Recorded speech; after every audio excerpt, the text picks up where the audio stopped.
Hi అండి, welcome to Shresh kitchen. నేను మీ సునీత. ఈరోజు రెసిపీలో ఉల్లిగడ్డ పచ్చిశనగపప్పుతో కర్రీని ఎలా చేయాలో చూసేద్దాం.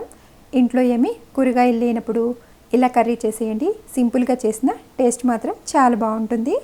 ఈ కర్రీ చేయడం కోసం ముందుగా ఈ గ్లాస్ పచ్చిశనగపప్పును నీళ్లు పోసి కడిగేసి 2-3 గంటలు నానబెట్టుకోవాలి.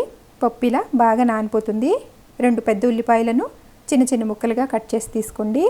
అలాగే 3-4 పచ్చిమిర్చిలను కూడా చిన్న ముక్కలుగా కట్ చేసి తీసుకోవాలి. స్టవ్ పైన కడాయి పెట్టేసుకుని కర్రీకి సరిపడా ఆయిల్ని వేసుకోవాలి. కట్ చేసుకున్న ఉల్లిపాయ పచ్చిమిర్చి ముక్కలు కొద్దిగా కరివేపాకును కూడా వేసి మగ్గించుకోవాలి.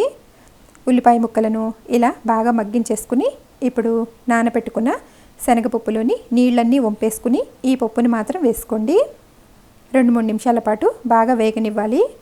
పచ్చిశనగపప్పు ఉల్లిపాయ ముక్కలను వేగనిచ్చిన తర్వాత 1 స్పూన్ ధనియాల పొడి, 1.5 స్పూన్ కారం, 1/2 స్పూన్ పసుపు, 1/2 స్పూన్ గరం మసాలా, చిన్న అల్లం ముక్క, 2 వెల్లుల్లిని కచ్చాపచ్చగా దంచి వేసుకోండి.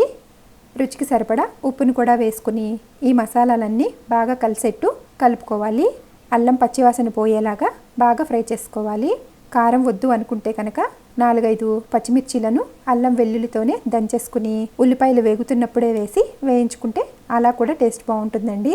ఇలా 3-4 నిమిషాల పాటు బాగా ఫ్రై చేసేసుకుని 1.25 గ్లాసు నీళ్లు కూడా పోసి కలిపి మూత పెట్టేసుకుని ఉడకనివ్వాలి.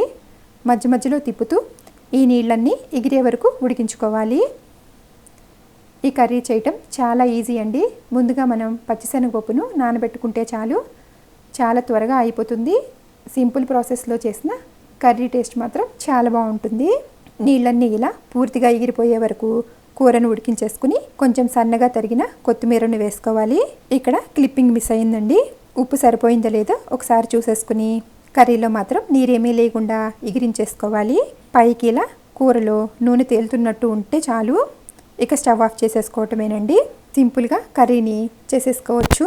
ఇంట్లో కూరగాయలు ఏమీ లేనప్పుడు, నోటికి ఏమీ కూరలు తినాలనిపించకపోయినా ఇలా ఉల్లిపాయ పచ్చిశనగపప్పుతో కూర చేయండి. 2 ముద్దలు ఎక్కువగానే తింటాము. టేస్ట్ మాత్రం చాలా అంటే చాలా బాగుంటుందండి. ఈ రెసిపీ నచ్చితే కనుక లైక్ చేసి షేర్ చేయండి. Thank you for watching.